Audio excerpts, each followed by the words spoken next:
it's Christine, and I am back with some mixed media techniques for you today using the Distress Oxide inks from Holtz. I am going to teach you a couple ideas that you can use these for, even if you're not a die-hard mixed media artist, but you have these and you just want to find some cool way to incorporate them. So here's a couple fresh ideas for you with backgrounds. I am using the fossilized amber and the broken china ink pads, and what makes these ink pads different from his regular distress pads, from regular traditional ink pads that you are used to seeing, is that they are composed of pigment and dye ink. So they have a really different feel and look to them, as well as different properties and ways you can use them. Now, the other thing that makes them unique is that they take on water, and they take on water in a really interesting way that creates an oxidized look. So what I'm going to do on this first background is I've blended everything together. I've got my background there. I am just going to add some water splatters. And you can see pretty quickly, especially if you watch the fossilized amber, you can see how cool that is going to look. It just creates a really subtle, soft look that looks like watermarks. It's very pretty. Now, I'm going to go ahead and let that dry, and I'm going to go over and work on the other side of this paper. Now, another thing I like to do is to use these big, large adhesive dots from Scrapbook Adhesives by 3L. And these ones in particular are repositionable. So I'm going to be able to use them as a mask. So what I'm doing is just going over the area where I'm going to add my inks, and I am just randomly placing dots. And then I am going to peel off the top part of each of those and be able to use those as a mask for the ink and create a more stark look than the subtle look of water. What this will do is give you a picture of what it looks like if you want to create a real subtle look with the Distress Oxides, or if you want to create a more bold look. And I think both have purposes. Both of them can be used in different ways.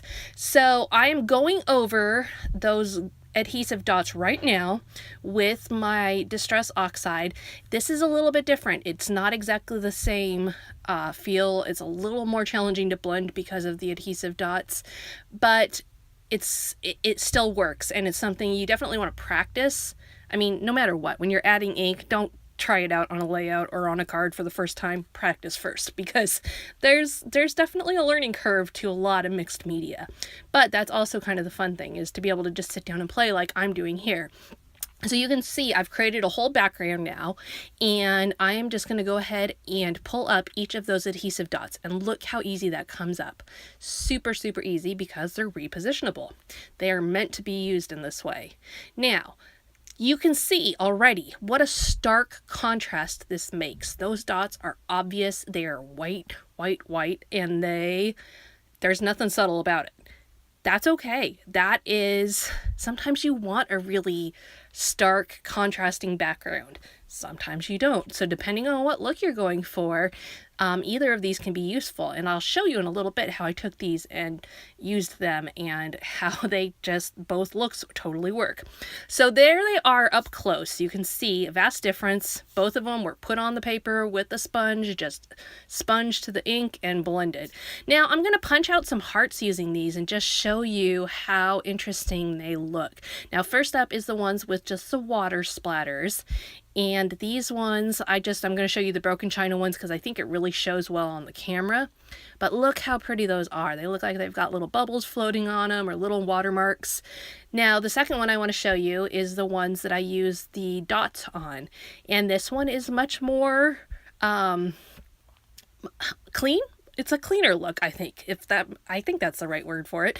It definitely fits with that style of clear lines and such. So there's what that one looks like. Now imagine using those on a card. Isn't that going to be a super fun idea? Now, be sure to check out the rest of the mixed media playlist for ideas from Suzanna and I, and be sure to check these out at scrapbook.com if you're interested in looking closer at these new fun inks from Holtz. Thanks so much for joining me. We'll be back soon with another video.